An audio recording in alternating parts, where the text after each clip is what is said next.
Why is there such an increase in violent crimes in American cities? In New York City, the murder rate is up 37% from 2 years ago. In Atlanta, 53% from 2019. In Portland, Oregon, murders have increased over 500%. So everybody's asking, what is going on? Well, if you were to ask President Biden, he will say the usual rhetoric about how we need more gun control.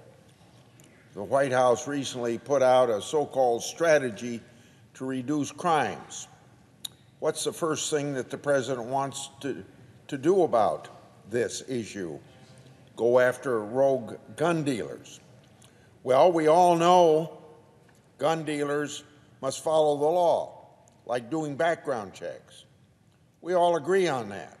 But I don't think anyone truly believes that legal gun dealers are responsible for the sudden spike in violent crime, including our own Department of Justice.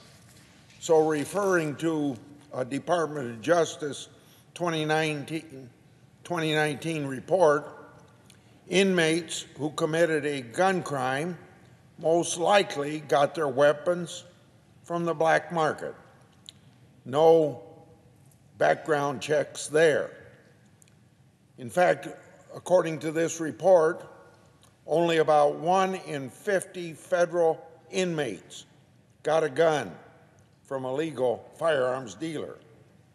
Speaking of which, if Democrats really want to protect Americans from illegal gun sales, they should support my bill, the Protecting Communities and Preserving the Second Amendment Act, which would actually do that. But getting back to the recent crime wave, the real problem is what everyone knows, but many of my friends on the left dare not say. The real problem is that for the past 14 months, police officers across the country have been vilified for doing their job, which has led to many of those same police leaving their job. In addition, liberal communities, and everybody knows most of our big cities of America are run by Democrat mayors, they've reduced the police forces and even reduced prosecutions. The result is, in San Francisco, for example, as you see on television, shoplifting appears to be a way of life. Some police have pulled back from making sure that we're all safe because in too many cities, elected officials don't have their backs. Last year, Attorney General Barr enacted Operation Legend, which paired federal law enforcement officers up with local police in 9 cities where crimes were soaring. This led to the arrest of 6,000 violent criminals by the end of last year, including hundreds of murderers. Now, does this White House have the will to support law enforcement so the police can make our streets safer? Does the president have their backs? Recently, the president's spokesperson said it was the Republicans who wanted to defend the police, not the Democrats. And that's just plain untrue, and everybody knows it.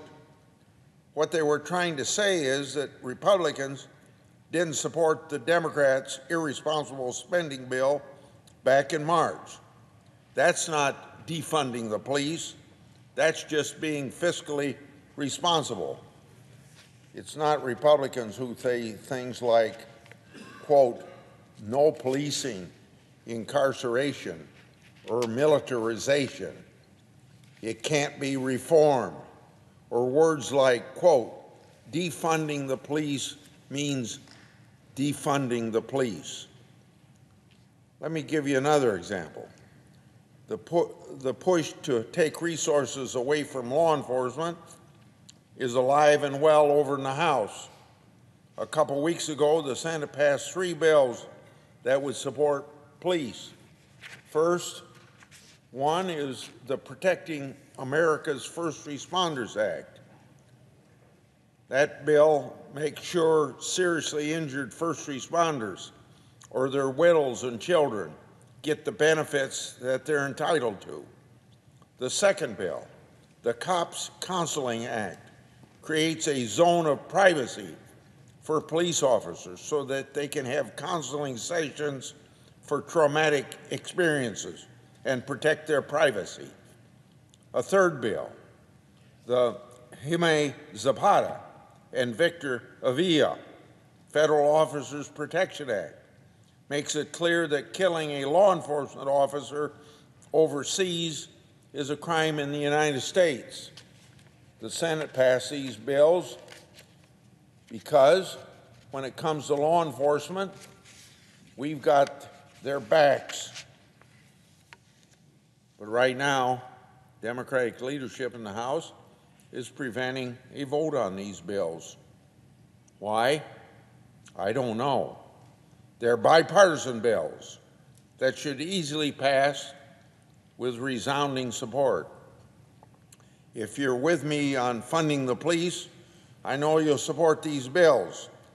If the president wants to reduce crime, he will tell our police, go out there, patrol our streets. We've got your back.